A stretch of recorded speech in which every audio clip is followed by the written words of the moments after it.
तो बेटा आज का जो हमारा जो टॉपिक है, देखिए आपकी बुक में पेज नंबर 88 पर भी है। टीपू सुल्तान की तलवार और वुड स्टील। हम यहाँ स्टील की बात कर रहे हैं, स्टील। अब यहाँ हमको क्यों बात करना पड़ रहा है, यहाँ किस कारण से इसकी बात कर रहे हैं स्टील्स की, ये आपको बाद में पता चल जाएगा। तो टीपू सुल्तान की तलवार की कहानी बड़ी रोचक है। एक्चुअली भारतीय इस्पात और लोहा धातु कला की कहानी हम टीपू सुल्तान के एक मशहूर किस्से से शुरू करते हैं।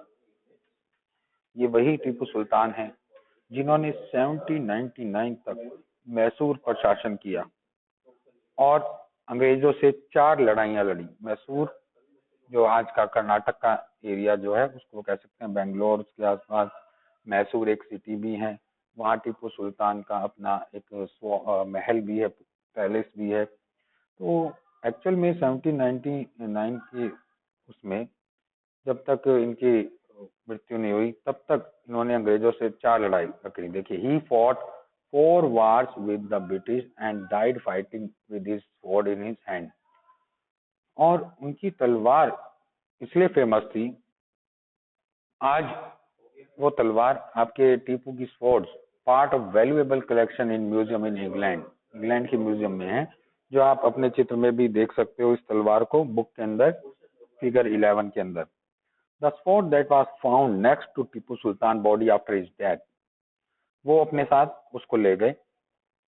The sword was special as they were incredible hard and the sharp edge could easily rip through the opponent armor।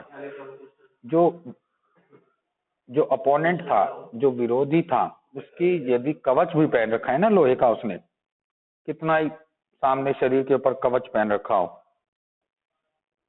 उसको भी, उस कवच को वो तोड़कर, जी हाँ, उस कवच को ब्रेक करके उसके अंदर तक चली जाती थी। इतनी तलवार की धार थी इसकी। This quality of the sword came from A special type of high carbon steel. ये उसकी धार कहाँ से निकली? High carbon steel.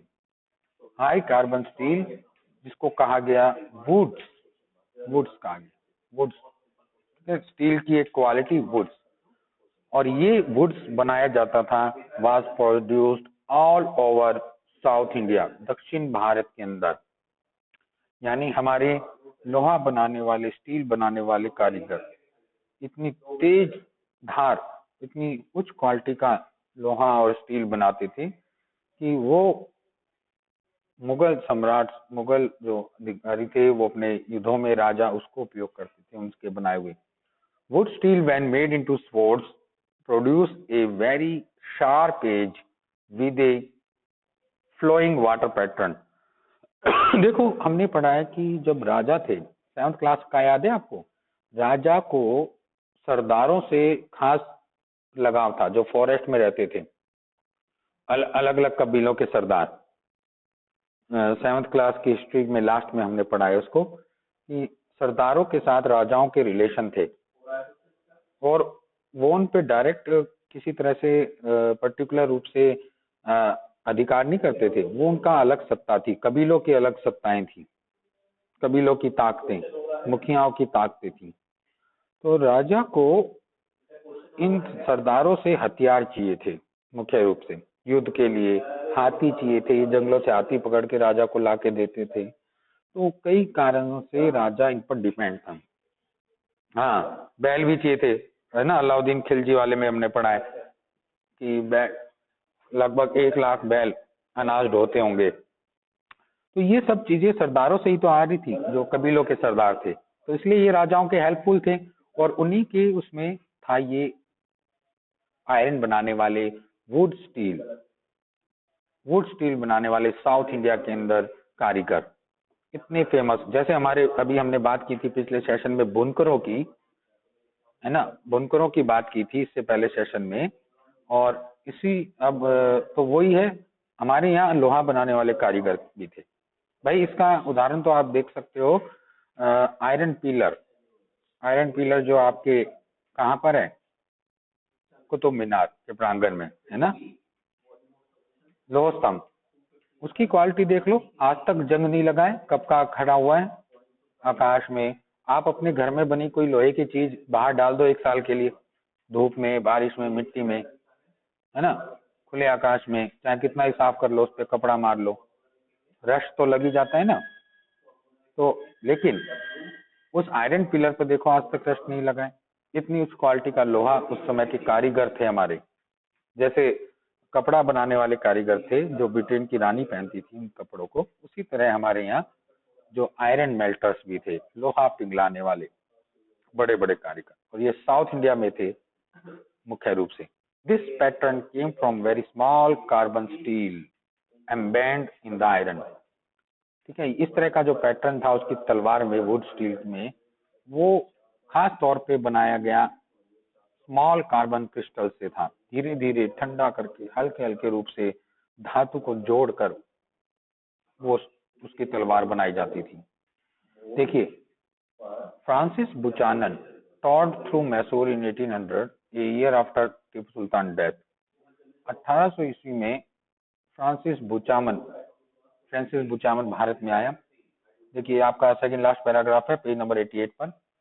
और जब मैसूर की यात्रा की तो he has written the technique about the use to prepare the sword.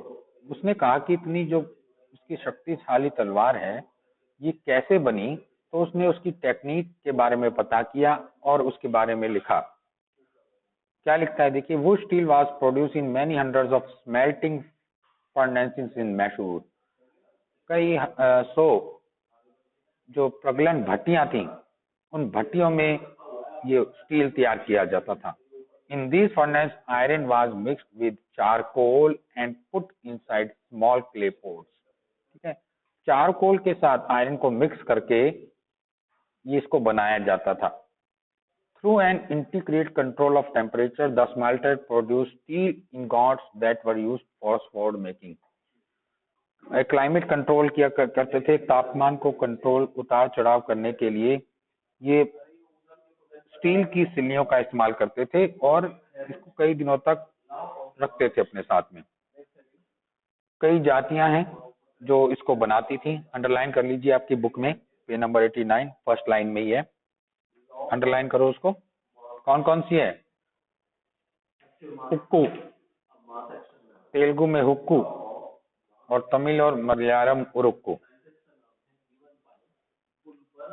ठीक है, असल में ये जो स्टील है, ये जो बिगड़ा हुआ नाम है किसका? हुक्कू का, तेलुगु में हुक्कू का और उरुक्कू का। Indian would steel fascinated European scientist. ये हमेशा से यूरोपियन वैज्ञानिकों के लिए आकर्षण का केंद्र था, क्योंकि उनको पता ही था इतना ऐसा स्टील बनाया जा सकता है।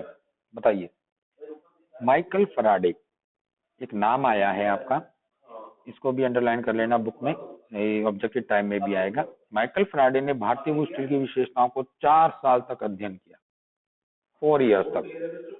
Who discovered electricity and electromagnetism, जिसने इन्होंने इलेक्ट्रोमैग्नेटिज्म और इलेक्ट्रिसिटी डिस्कवर की थी, माइकल फैराडे, बहुत इंपॉर्टेंट नाम है। इन्होंने भी भारतीय वुड स्टील पर स्टडी की, इतने बड़े व्यक्ति ने भी। देखिए, इतने बड़े माइकल फैराडे जो अपने आप में बिजली, इलेक्ट्रिसिटी का उत्पादन का उन्होंने आविष्कार किया, इलेक्ट्रोमैग्नेटिज्म का आविष्कार किया, वो व्यक्ति भारत के वुड स्टील को, बताइए, भारत की वुड स्टील पर उसने उसके बारे में अध्ययन करता है आके। However, the wood steel making process, which was so widely known in South India, was completely lost by mid 19th century. 19वीं शताब्दी में ये समाप्त होता गया। क्यों? As the swords and armor making industry died with the conquest of India by the British. देखिए, क्यों ये समाप्त होते गए, अभी हम इसके बारे में डिस्कस करेंगे, लेकिन आपको याद दिला दूं, फॉरेस्ट लॉ, वन कानून, याद है वन कानून? हाँ जी बेटा, बताइए वन कानून। हाँ, वन कानून में क्या था?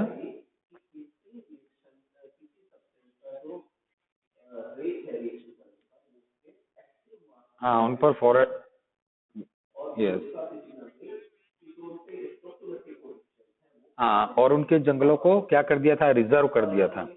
और लकड़ी, हाँ, हाँ, और जंगलों से फाइन देना पड़ेगा, और जंगलों से लकड़ी नहीं ला सकते, है ना, ये भी था ना। और वो जो फॉरेस्ट लॉ हमने पढ़ा फर्स्ट पार्ट के अंदर, उसी का एक असर पड़ा, क्योंकि इनको, इनके लिए क्या था बेटा, इनको अगर भट्टियां जलाए रखनी है तो इनको क्या चाहिए, रॉ मटेरियल, कच्चा माल, जो भट्टियां चलती रहीं। लेकिन उसके लिए क्या था, उनको रॉ मटेरियल चाहिए था, लकड़ी, फ्यूल। यस, वो कहाँ से आएगी भाई, वो तो जंगलों से आएगी। और जंगलों पर इन्होंने रोक लगा दी थी लकड़ी काटने की भी। हम्म, रोल कर दिया था। Imports of iron and steel from England replaced the iron and steel produced by crafts people in India. ठीक है? जो आयरन और स्टील इंग्लैंड ने रिप्लेस कर दिया था भारत के, उससे लगातार आ रहा था। ये देखिए टीपू सुल्तान की तलवार, इस पे कुरान की आयतें लिखी हैं, जो युद्ध में फतेह के संदेश दिए गए हैं। इसकी जो तलवार को पकड़ने का हिस्सा है, ये वही है जो उसके अंदर आपके लिखी हुई है। यहाँ देखिए कुरान है, कुरान की आयतें हैं, फतेह का संदेश है, जीत का संदेश इस पर लिखा हुआ है। आपको पिक्चर में ही दिखाई दे रहा होगा कितना भारी है ये। इसको हाथ में लेके खिलौना नहीं था ये। हाँ, देखने में ही काफी भारी लग रहा है, ये हल्का नहीं है। ठीक है, और ये उसको उठा के चलाते भी थे और दूसरे के लोहे कवच को भेदते भी थे। अब तो इसमें तो ताकत पूरी लगती है, जैसे हमारे इनके राणा प्रताप जी का भी जो भाला है, ठीक है, 1.5 क्विंटल का भाला, बताइए, हाथ में लेकर चलते थे घोड़े के ऊपर। अब इतने 1.5 क्विंटल के भाले को हाथ में लेकर चलने वाला व्यक्ति कितना ताकतवर होगा, है ना।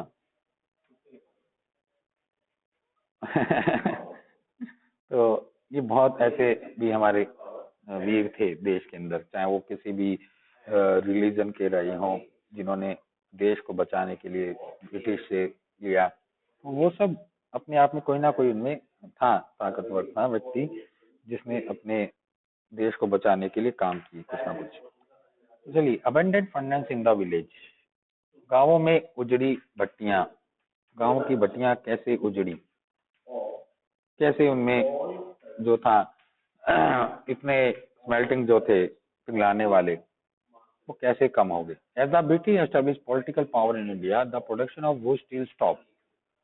जो वुड स्टील का प्रोडक्शन स्टॉप होता है क्या, जैसे जैसे ब्रिटिश अपना सत्ता स्थापित करते गए, और कई आयरन जो स्मेल्टिंग फर्नेस थी, भट्टियां थी, वो नष्ट हो गई, टूट गई। Reason for the decline of iron smelting, क्या कारण थे, देखिए। The furnace were often built of clay, मिट्टी and sun dried bricks. The smelting was done by man while women worked the bellows of pumping air. फूकनी, देखो, iron पिघलाने का काम तो करते थे आदमी, लेकिन उन भट्टियों में फूक मारना हो, फूक नहीं मारनी हो, जैसे चूल्हे में मारते ना, हाँ, वो काम करती थी महिलाएं। वो महिलाओं को दे रखा था, क्योंकि वो कष्ट वाला काम ज्यादा था। आसान काम लग रहा है फूक मारना, आसान काम नहीं होता आपको।